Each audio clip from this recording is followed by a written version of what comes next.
Yo guys, Theo here on Common Sense. Today I'm gonna tell you how I built my traps. So these things are kind of trying to eat my head right now because I've already made a video about how to get a jacked back, and of course the traps are included in the back, and I will do more videos about other muscle groups as well. But I didn't plan on doing one on the upper trap specifically, but because someone asked me on another video that do you train your neck or your traps at all? How did you get a huge neck? Yeah, and I'm at a point right now where it's very helpful when people give me ideas to make videos about, so I want to reward it. It helps me help you when you ask me things, and this person even asked me to make a video about it, so I will comply. So the thing about the upper traps, it's kind of a special muscle in the sense that you can make a lot of gains in the upper traps without really like actively being like, now I'm training traps, now I'm building traps, because they are involved in so many things. You know, they raise the shoulders up like this, you know. But so a big component of hypertrophy is stretch too. Like, not the static stretching won't do that much for you, but there actually was a study where like complete you know, noobs, people who did not work out, they stretched their calves, and it actually, just static stretching actually resulted in some hypertrophy. But at a certain point, stretching on its own won't do much for building muscle. But the traps are actually one muscle that responds very well to like weighted stretching, like stretching in general, but it's often happening from weight. So to be honest, I noticed that my traps just got bigger and bigger when I got stronger on the deadlift, and I was doing Romanian deadlifts too. So, you know, you're just holding a lot of weight, you're lifting it up, and you might not think that you're using your traps so much, but there will, both at the top, there will be a big stretch on the traps, and you probably, while you pull, you know, the traps in general stabilize the shoulders, or move the shoulders. So you're probably like, even if you're not managing to lift up the weight, you're deadlifting like that, you're pulling kind of in that direction, and there's a huge stretch. So yeah, actually once when so this is when I've been training for a year or so, and I was away, I was away for 1.5 weeks, just had access to a crappy hotel gym, so no like barbell exercises for 10 days or something like that, yeah. And when I came back, I remember I was doing deadlifts and it felt good, but the next day, well, like my whole posterior chain was kind of destroyed, but my traps, I remember how they were like that. It's interesting because it's like, I don't think you ever feel your traps like that while you're deadlifting, but they're actually working a lot.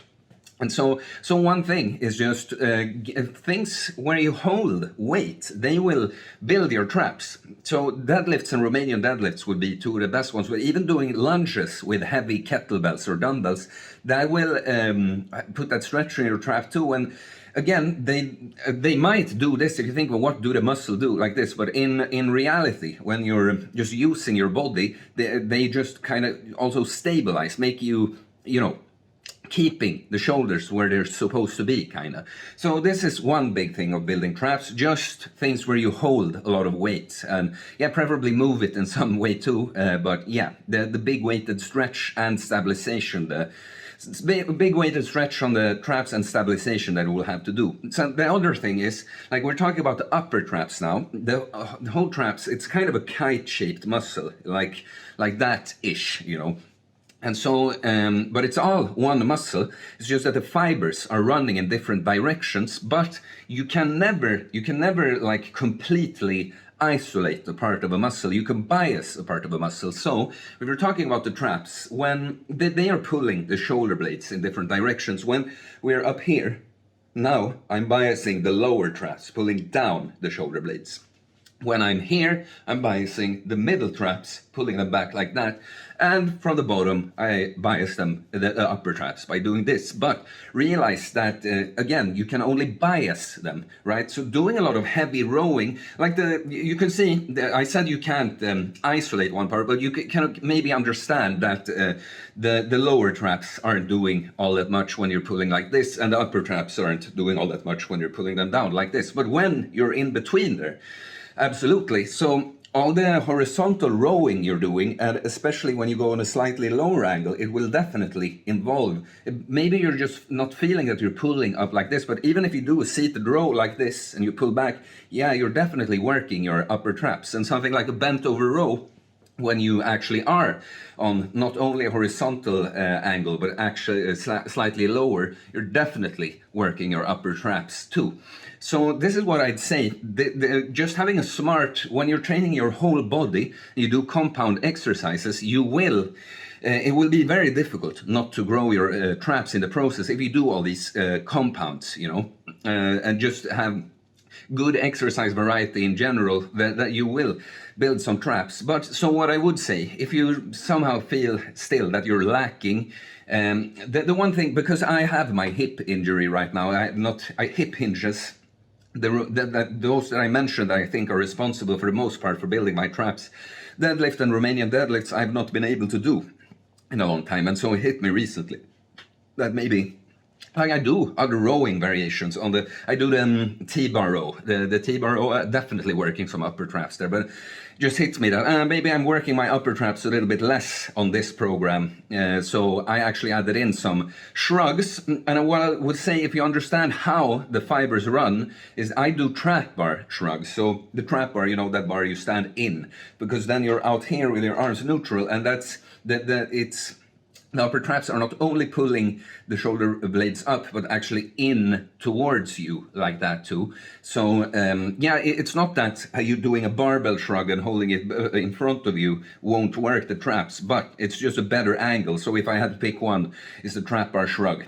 And so yeah, I mean, you can go heavy on that one. I've done now 3 sets of 10 with 120 kilos, and then I do a drop set at the end. It's tough muscles, you know.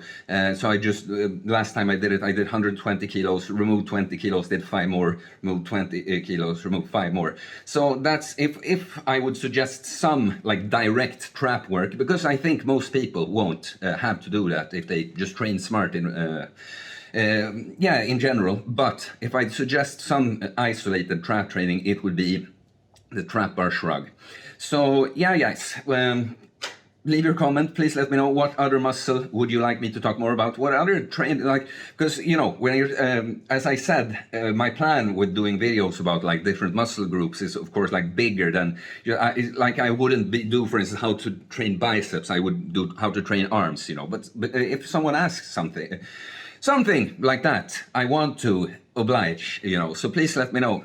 Please like and comment anyway, you know, all comments and likes help support the channel, so it's very, very helpful. I appreciate it. Please subscribe for more content about fitness, fasting, building muscle, losing weight. Uncommon Sense takes on a whole bunch of other stuff. Okay guys, I will see you later. Peace.